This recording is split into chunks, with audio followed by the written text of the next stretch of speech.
Sa ngalan ng Ama at ng Anak at ng Espiritu Santo. Amen. Ang pagpapala ng ating Panginoong Hesukristo, ang pag-ibig ng Diyos Ama, at ang makikipagkaisa ng Espiritu Santo naway sumainyong lahat. At sumaiyo rin.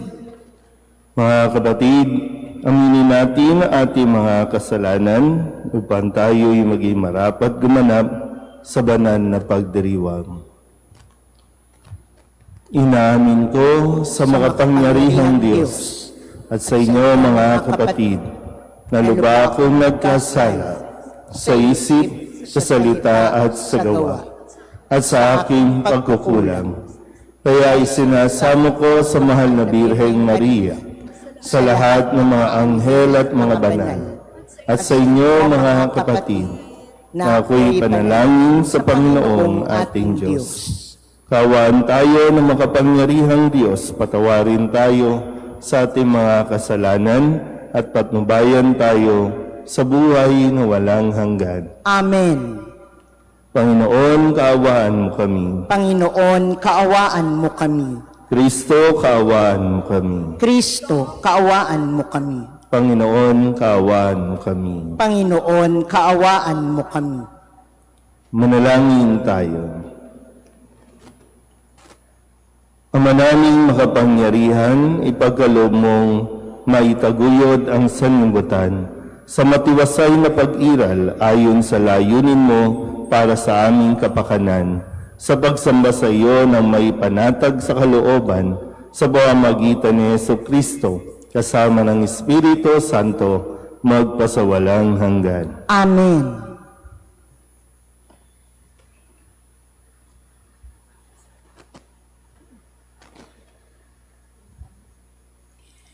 Pagbasa mula sa unang sulat ni Apostol San Pedro.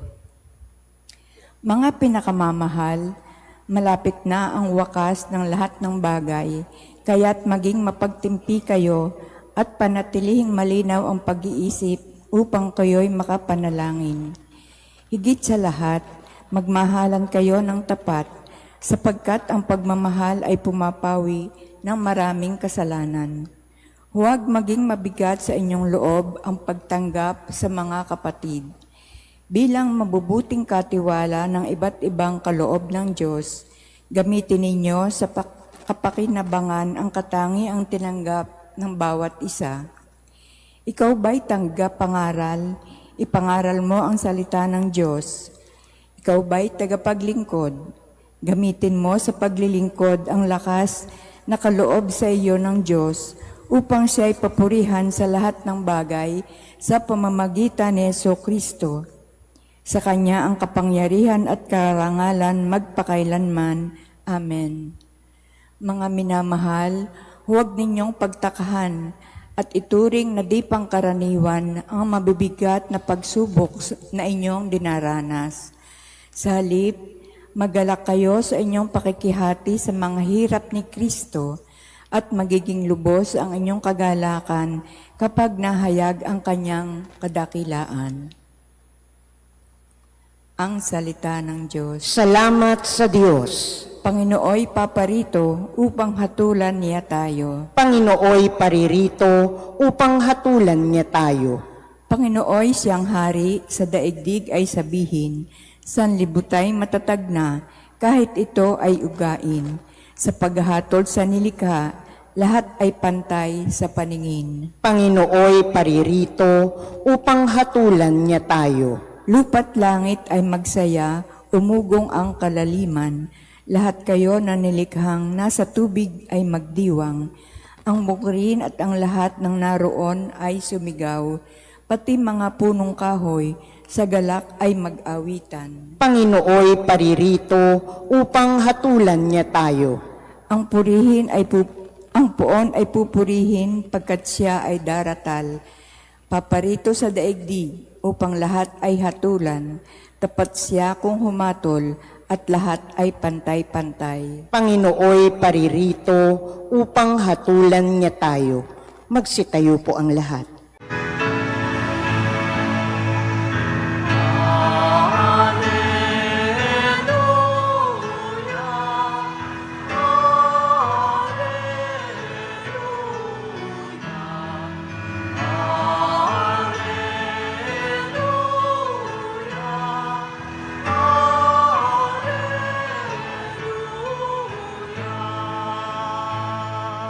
hinirang tayo ni Kristo upang mamungang totoo bilang mabubuting tao.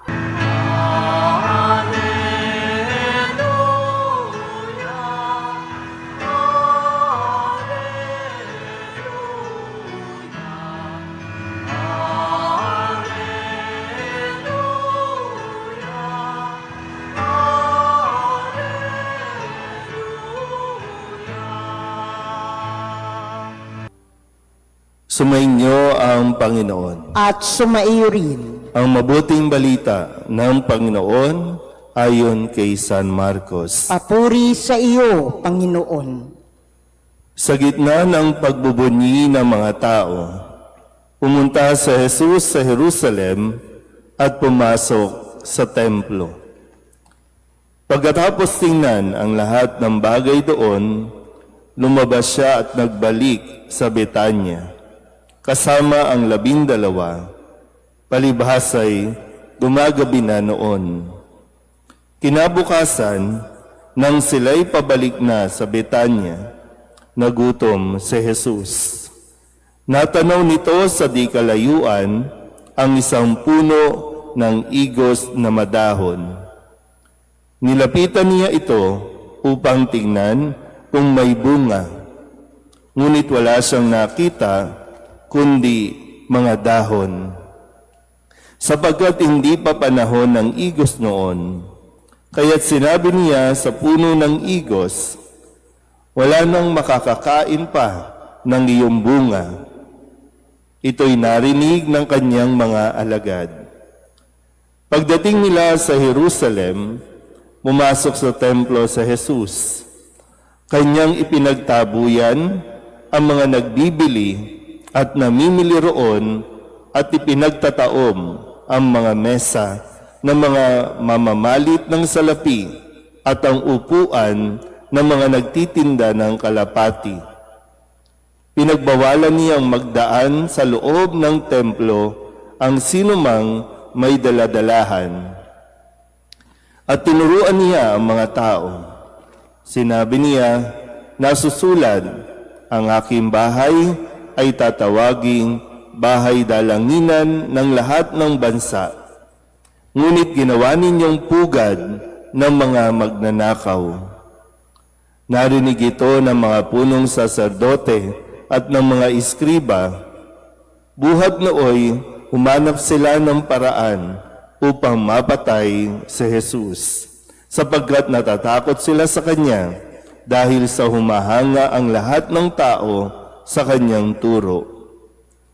Pagdating ng gabi, lumabas na naman ng lungsod si Jesus at ang kanyang mga alagad. Inaumagahan, pagdaan nila'y nakita nilang patay na ang puno ng igos. Naalaala ni Pedro ang nangyari at kanyang sinabi kay Jesus, Guro, tingnan ninyo, namatay ang puno ng igos na sinumpa ninyo. Sumagot si Jesus, manalig kayo sa Diyos. Tandaan ninyo ito. Kung sabihin nino man sa bundok na ito, umalis ka riyan, tumalon ka sa dagat na hindi siya nag-aalinlangan, kundi nananalig na mangyayari ang sinabi niya, ito'y gagawin ng Diyos para sa Kanya. Kaya't sinasabi ko sa inyo, anuman ang hingin ninyo sa panalangin, manalig kayong natanggap na ninyo iyon at matatanggap nga ninyo. Kapag kayo'y mananalangin, patawarin muna ninyo ang nagkasala sa inyo, upang ipatawad din naman sa inyo ng inyong amang nasa langit ang inyong pagkakasala. Ngunit kung hindi kayo magpatawad, hindi rin naman kayo patatawarin ng inyong amang nasa langit. Ang mabuting balita ng Panginoon. Pinupuri ka namin, Panginoong Hesukristo. Isang magandang umaga po sa inyong lahat. Ngayon po ay Biyernes ng ika-8 linggo sa karaniwang panahon. At ngayong umagang ito, o araw na ito, narinig natin ang damdamin ni Kristo. Yung kanyang talaga makikita mo rin na siya ay taong totoo. Normal na mayroon ding emosyon, mayroon ding pakiramdam, nagagalit din. Kaya nga isa ito sa mga kwento, no, sa nababasa mo sa Biblia, no, na pagtatanong, nagagalit ba ang Diyos? Oo, nagagalit ang Diyos. Kaya nga dito sabi niya, no, dalawang bahagi, isinumpa niyang isang puno ng igos kasi ito ay madahon lang, walang bunga. Naghahanap siya ng bunga. Pero sa panlabas, para ang ganda-ganda tingnan. No? Malago ang dahon, pero walang bunga. Kaya isinumpa ito ni Jesus. Nang bumalik din siya sa templo, nagalit din siya. Dahil yung templo na dapat ay lugar kung saan mararamdaman ang presensya ng Diyos, lugar kung saan magkakaroon ng katahimikan, kapayapaan ng mga tao. Pero anong ginawa ng mga leader ng templo? Ito ay ginawang palengke o pugad ng mga magnanakaw. Kaya nagalit din si Jesus at pinagtabuyan niya, pinaalis niya at pinagbawalang pumasok o dumaan sa templo ang mga may daladalahan. Ito yung ipinapakita, no, ni Jesus na dapat din natin matutunan na kasumpa-sumpa, no, para sa isang tao ang hindi siya mamunga at kasumpa-sumpa din na siya ang maging sanhi para mahadlangan ang mga tao na makasamba o makapagpuri sa Diyos. Kaya maganda rin, no, na mapagnilayan natin sa puntong ito ng buhay natin na para bang hinahanapan tayo ng bunga. O pwedeng magandang at marami tayong ginagawa sa panlabas, pero may bunga ba tayo? Sa pang-araw-araw natin, no, halos tayong magkakakilala, magkakasama sa misa, pero may bunga ba tayo? Nagbubunga ba ng magandang asal?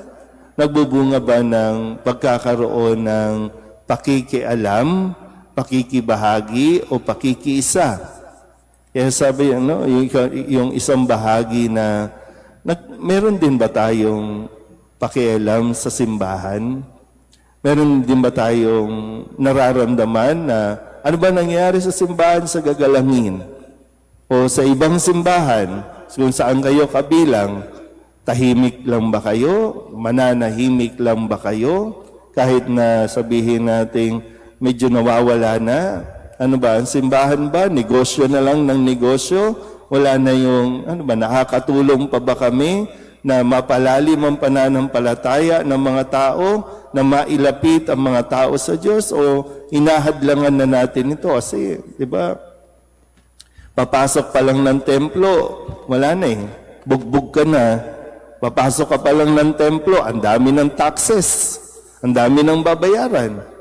At ikinagagalit ito ni Jesus. At hindi dapat, no, hindi karapat-dapat na maging ganon ang templo dahil ito ay tahanan ng Diyos. Kaya nawa, no, sa mga panahon na binibigay sa atin, yung kabutihan ng Diyos na binibigyan pa tayo ng pagkakataon na mamunga. Hindi pa huli para sa ating lahat. So, ano ba? Magre-retire na ba tayo?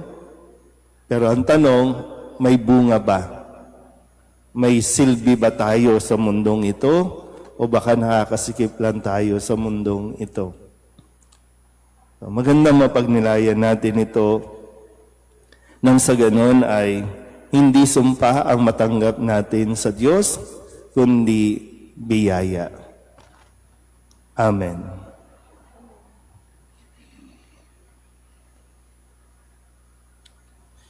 Tumawag tayo sa Diyos Ama na ibinibigay ang kanyang pag-ibig at palagi ang kalinga sa atin. Hilingin natin na likain niya ang ating mga puso at isip ang pagkakaroon ng bukal na pagsunod sa kanyang mga batas. Ating bigkasin, Panginoon, dinggin mo ang aming panalangin. Panginoon, dinggin mo ang aming panalangin.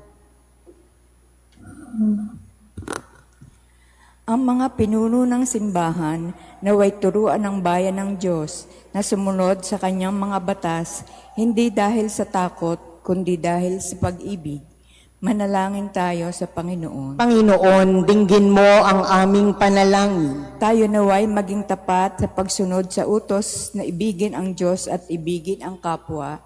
Manalangin tayo sa Panginoon. Panginoon, dinggin mo ang aming panalangin. Yaong mga nabubuhay sa kadiliman ng kasalanan, naway makatagpo ng inspirasyon at tapang na mamuhay sa hamon ng utos ng Diyos. Manalangin tayo sa Panginoon. Panginoon, dinggin mo ang aming panalangin. Ang mga may sakit, mga matatanda, mga nalulumbay at lahat ng mga nagdurusa na kasama natin, naway hindi natin mapabayaan. Manalangin tayo sa Panginoon. Panginoon, dinggin mo ang aming panalangin. Upang mamayani ang kapayapaan sa gitnang silangan at sa buong mundo, at ipagadya ang sangkatauhan sa karahasan, kasakiman at pang-aabuso ng kapangyarihan na nagdudulot ng paghihirap at kamatayan sa marami. Manalangin tayo sa Panginoon. Panginoon, dinggin mo ang aming panalangin. Upang ang lahat ng mga nagdurusa dahil sa kalupitan ng digmaan ay daglian ng makaranas ng kapayapaan at mabuhay ng may kapanatagan at kalayaan. Manalangin tayo sa Panginoon. Panginoon, dinggin mo ang aming panalangin. Ang mga yumao naway makatagpo ng walang hanggang kapahingahan. Manalangin tayo sa Panginoon. Panginoon, dinggin mo ang aming panalangin. Dilugin natin sa Panginoon ang ating mga personal na kahilingan at mga panalangin para sa ating mga pamilya, kasama din ang mga kahilingan ng mga nanonood sa online. Lahat ng mga misang pasasalamat, espesyal na intensyon, agarang paggaling ng mga may sakit, ang lahat ng mga kaluluwa na inihiling na ipagdasal sa misang ito. Ang lahat ng ito inihiling namin sa ngalan ni Kristo, aming Panginoon. Amen.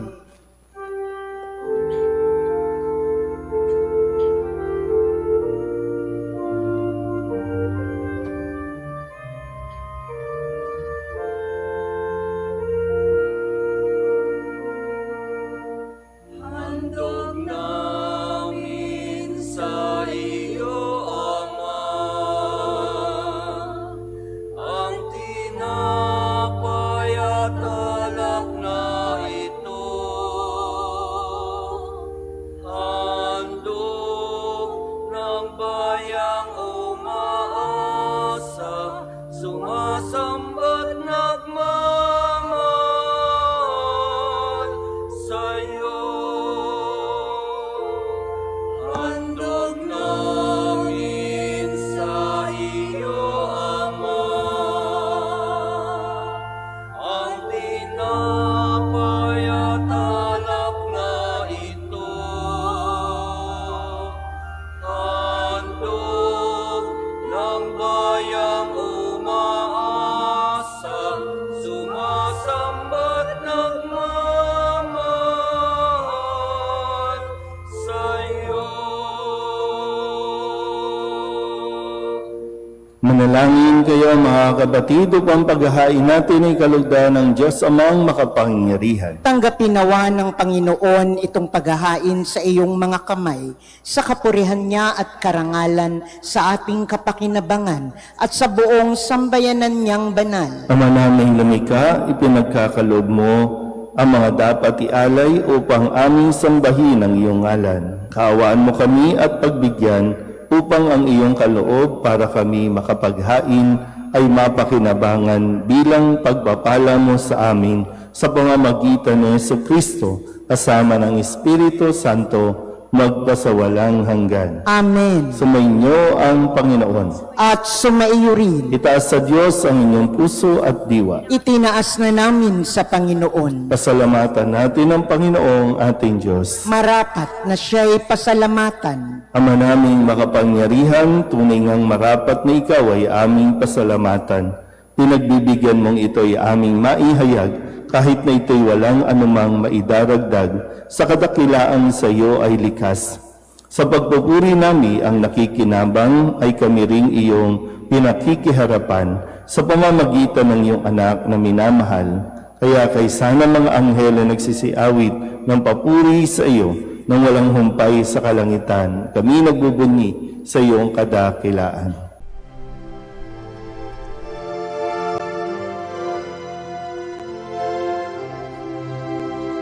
Santo, Santo, Santo, Panginoong Diyos makapangyarihan, napupuno ang langit at lupa ng kalwalhatian mo.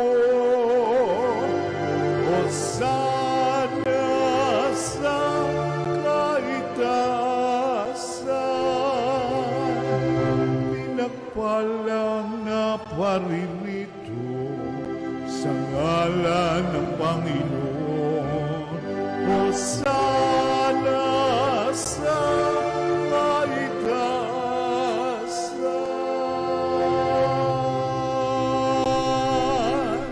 Ama naming banal, ikaw ang bukal ng tanang kabanalan. Kaya't sa pamamagitan ng iyong Espiritu, gawin mong banal ang kaloob na ito upang para sa aming maging katawan at dugo ng aming Panginoong Hesu Kristo. Bago niya pinagtiis ang pusong loob na maging handog, hinawakan niya ang tinapay, pinasalamatan kaniya, pinaghati-hati niya iyon, iniabot sa kanyang mga alagad at sinabi, "Tanggapin ninyong lahat ito at kanin, ito ang aking katawan na ihahandog para sa inyo."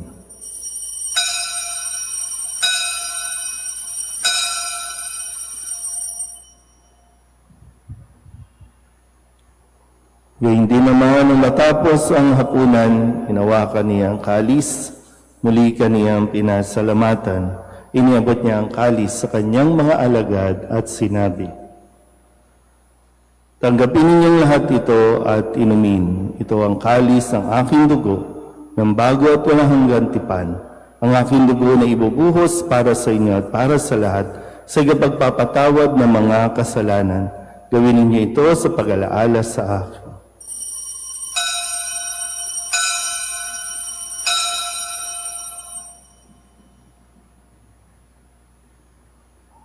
Ipagbunyi natin ang misteryo ng pananampalataya. Si Kristo'y namatay, si Kristo'y nabuhay, si Kristo'y babalik sa wakas ng panahon. Ama, ginagawa namin ngayon ang pag-alaala sa pagkamatay at muling pagkabuhay ng iyong anak. Kaya tiniaalay namin sa iyo ang tinapay na nagbibigay buhay at ang kalis na nagkakaloob ng kaligtasan. Kami nagpapasalamat dahil kami iyong minarapat na tumayo sa harap mo para maglingkod sa iyo. Isinasamo namin kami magsasalo-salo sa katawan at dugo ni Kristo ay mabuklod sa pagkakaisa sa pamamagitan ng Espiritu Santo. Ama, lingapin mo ang iyong simbahang laganap sa buong daigdig. Puspusin mo kami sa pag-ibig kaysa ni Leon na aming Papa at ni Jose na aming Obispo at ng Tanang Kaparian. Alalahanin mo rin ang mga kapatid naming nahimlay na may pag-asang sila'y muling mabubuhay, gayon din ang lahat ng mga pumanaw. Kawaan mo sila at patuloyin sa iyong kaliwanagan. Kawaan mo at pagindapatin kaming lahat na makasalo sa iyong buhay na walang wakas. Kaysa na mahal na Birheng Maria na Ina ng Diyos, ng kabiyak ng puso niyang si San Jose. Kaysa ng mga apostol at ng lahat ng mga banal na namuhay dito sa daigdig ng kalugod-lugod sa iyo, may pagdiwang nawa namin ang pagpupuri sa ikararangal mo sa pamamagitan ng iyong anak na aming Panginoong Hesu Kristo. Sa pamamagitan ni Kristo, kasama niya at sa Kanya, ang lahat ng parangal at papuri ay sa iyo, Diyos Amang makapangyarihan, kasama ng Espiritu Santo, magpasawalang hanggan.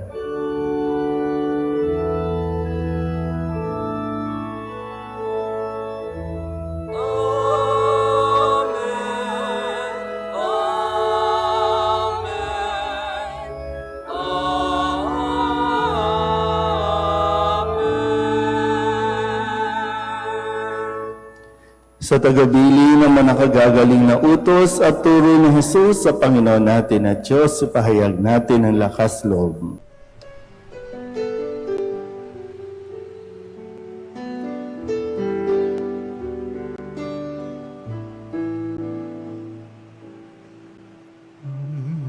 namin sumasalang ka, sambahin ang ngalan mo, mapasamin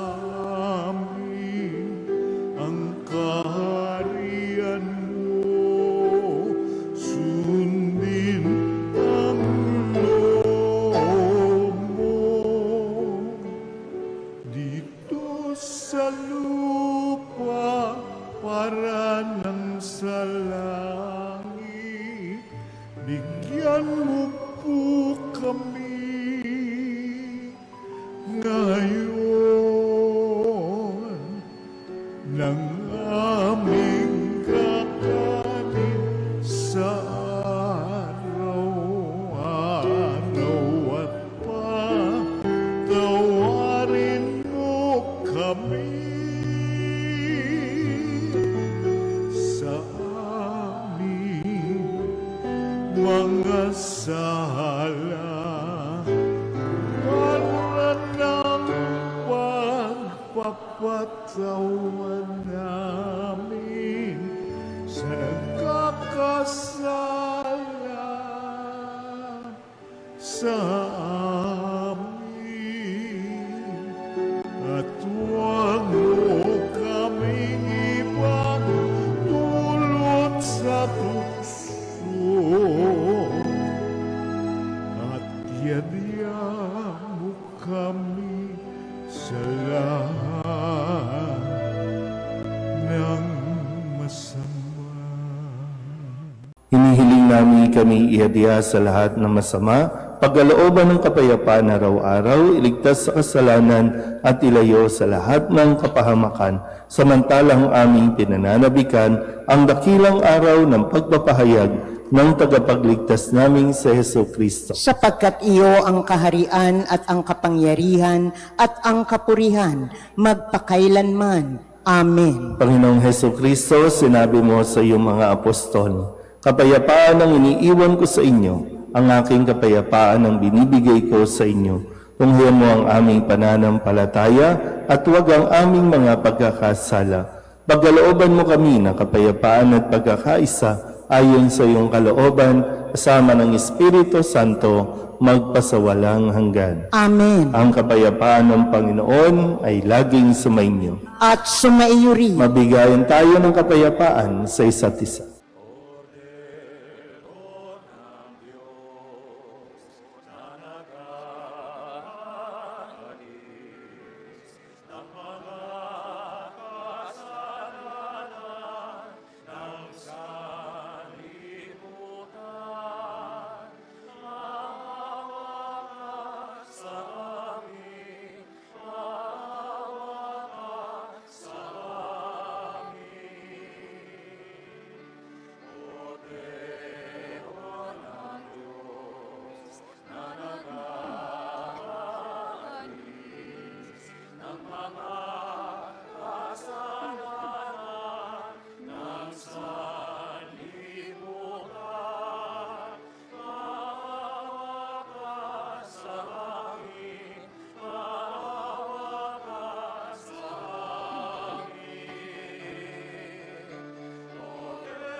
Ito ang kordero ng Diyos.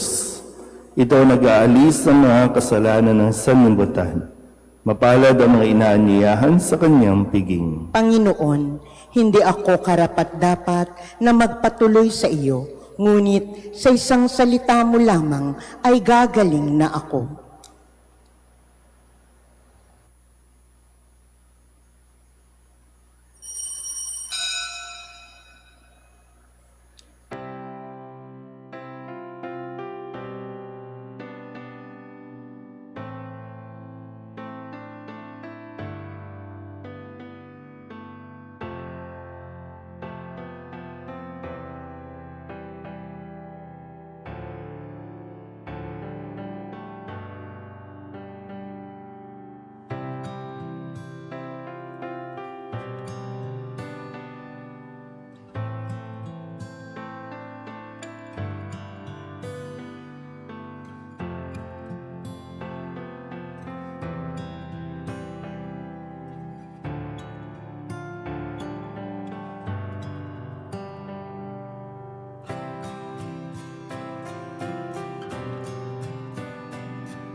Manalangin tayo.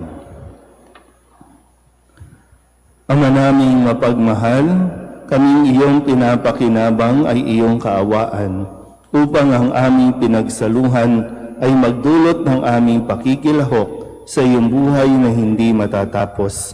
Iniluluhog namin ito sa pamamagitan ni Jesucristo, kasama ng Espiritu Santo, magpasawalang hanggan. Amen. Sumainyo ang Panginoon. At sumaiyo rin. At pagpalain kayo ng makapangyarihang Diyos, Ama at Anak, at Espiritu Santo. Amen. Tapos ang banal na misa, umayo tayo sa kapayapaan ni Kristo. Salamat sa Diyos. Magandang umaga po.